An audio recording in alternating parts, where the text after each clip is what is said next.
Marketing এটা সবচেয়ে গুরুত্বপূর্ণ। আপনি ওয়েবসাইট তৈরি করলেন, সবকিছু করলেন কিন্তু মার্কেটিং করলেন না তাহলে কিন্তু আপনি জীবনেও গ্রোথ আনতে পারবেন না।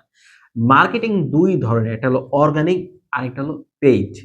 অর্গানিক মার্কেটিং কিভাবে করবেন? আপনি আপনার Facebook, YouTube, TikTok এই প্রত্যেকটা মাধ্যমে আপনি কনটেন্ট তৈরি করবেন। যত বেশি কনটেন্ট তৈরি করবেন, তত মানুষের কাছে বিনামূল্যে রিচ হবে, মানুষ এনগেজ হবে, তত আপনার বিনামূল্যে আপনার সেলস বাড়বে। আর একটা ব্যবসা যখন আপনি শুরু করবেন, শুরুর দিকে কিন্তু আপনি যতই কনটেন্ট তৈরি করেন, আপনার ওই পরিমাণ গ্রোথ হয় না। এইজন্য আপনাকে পেইড মার্কেটিং করতে হয়। ধরেন আমার একটা প্রোডাক্ট প্রয়োজন। আমি ভাবতেছি যে এই প্রোডাক্টটা আমার দরকার। আমি কিন্তু এইটা হয়তো Facebook এ খুঁজতেছি অথবা Google এ খুঁজতেছি। এই জিনিসটা কে জানে? Facebook জানে।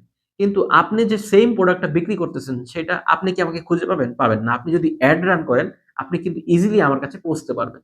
এর জন্যই দরকার পেইড মার্কেটিং। আর পেইড মার্কেটিং এর সবচেয়ে জনপ্রিয় হলো Facebook।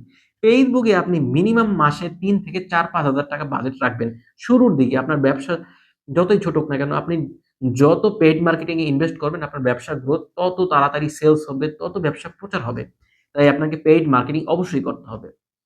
১ম এ Facebook মার্কেটিং দিয়ে শুরু করতে পারেন। পরবর্তীতে আপনি TikTok এ মার্কেটিং করতে পারেন। তারপরে আপনি YouTube এ আপনার মার্কেটিং করতে পারেন।